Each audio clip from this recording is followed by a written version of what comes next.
Hello everyone. आज का ये जो वीडियो है स्टेटस ऑफ आवर इश्यूज मतलब बैंक पेंशनर्स का जो इश्यूज है उसके ऊपर क्या स्टेटस है मिस्टर जे सोमशेखर जी ने लिखे हैं। बहुत अच्छा लिखे, मुझे अच्छा लगा।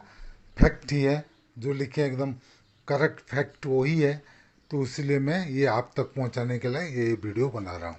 इसके पहले कि हम वीडियो शुरू करें, अगर आप अभी तक हमारे चैनल को सब्सक्राइब नहीं किए हैं तो प्लीज़ सब्सक्राइब कर दीजिएगा, ताकि आगे हम जो भी वीडियो बनाएंगे उसका जानकारी आपको मिलते रहेगा। चलिए शुरू करते हैं आज का वीडियो। क्या लिखें देखिए, as per reports from various sources and outcome of BPS bipartite settlement meeting status of our issues are as follows. हमारा जो मेन इशू दो तीन तो उसके बारे में वो लिखे हैं। पहले रिवीजन ऑफ एक्सग्रेसिया, एक्सग्रेसिया के रिवीजन बारे में मिस्टर रूपम रॉय जो आईबीए का जीएस हैं, उन्होंने लेटेस्ट स्पीच में कंफर्म किए दे there is no provision for revision of ex gratia in the recent BPS settlement. Review means extending existing ex gratia on a yearly basis. However, IB has agreed to place the issue before the managing committee. There is a possibility of negligible increase in ex gratia from future date.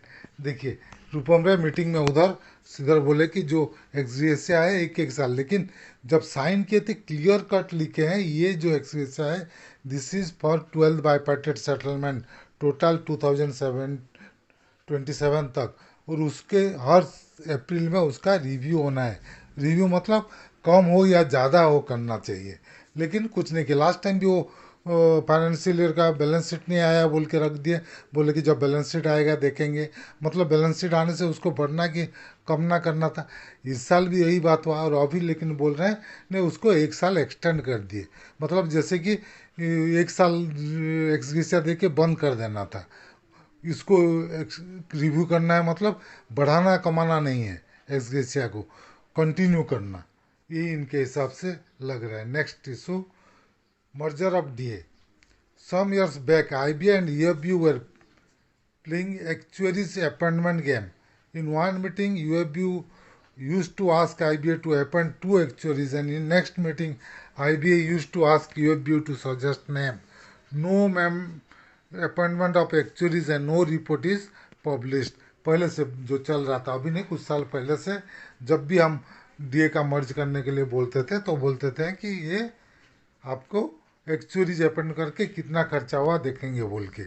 अभी क्या हो रहा है, now that game is repeated again. UFU demand merger of DA and IB, ask UFU to prepare notes. अभी जो बोले थे 8088 point सबके लिए करने के लिए, वो बोले हैं नोट्स प्रिपेयर करके आईबीए को सबमिट करने के लिए।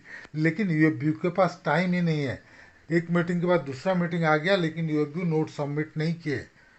In next meeting, UFU again raised issue without submitting notes, and IBA again asked UFU to submit notes. Submit नहीं करके इशू रेज किया, तो आईबीए बोला लास्ट मीटिंग में भी हम आपको बोले थे नोट सबमिट करने के लिए, अभी भी हमको बोल रहे हैं नोट सबमिट कीजिए। जब तक नोट नहीं सबमिट करेंगे हम उसके ऊपर बातचीत नहीं करेंगे।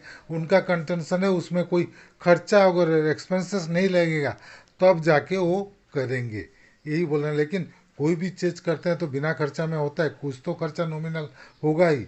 Next, objection.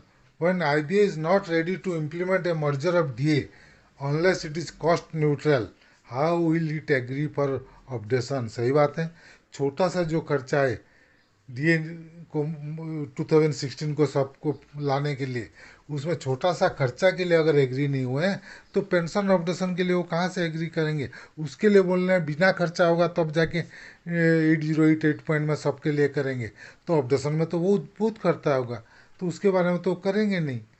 इसीलिए वो so Singla cases became an excuse for both IBA and UFU to postpone discussion.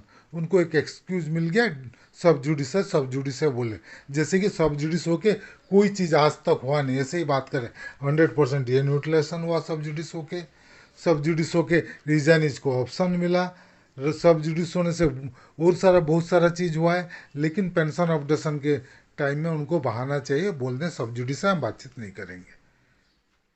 ठीक है। Few days back AIB park met IB official and discuss objection. At that time it was reported that the IBA had put a precondition that the case in Supreme Court should be withdrawn for further discussion. Yes, मैं भी video उसका बनाता, IB park कर लेते, AIB park मिलने के लिए उनको बोला गया कि कोर्ट से केस विथड्रॉ करने के लिए, तो अब हम बातचीत करेंगे बोल के, और एआईबी पार्क उसमें एग्री नहीं हुए थे. But AIB park was confident of victory in supreme court, so it rejected the offer.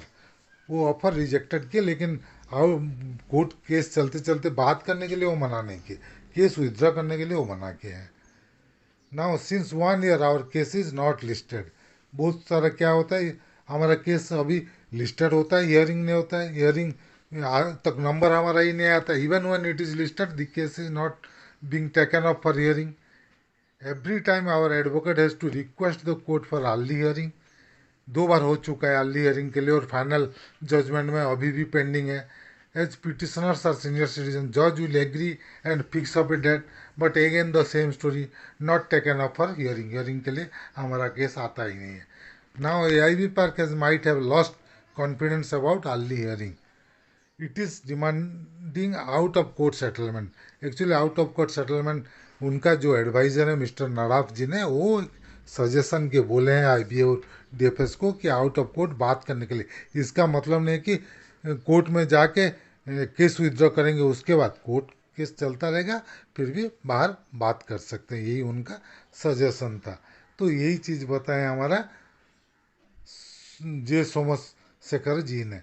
तो ये था आज का वीडियो. अगर हमारा वीडियो आपको पसंद आया तो प्लीज़ इसको लाइक कीजिए, शेयर कीजिए. आपका कुछ मतामत है तो कमेंट सेक्शन में ज़रूर दीजिएगा. और अगर अभी तक हमारा चैनल को सब्सक्राइब नहीं किए हैं तो प्लीज़ सब्सक्राइब कर दीजिएगा. बेल आइकन को दबाना मत भूलिएगा, ताकि आगे हम जो भी वीडियो बनाएंगे उसका जानकारी आपको मिलते रहेगा. Team Amiya Kumar Mishra, thank you.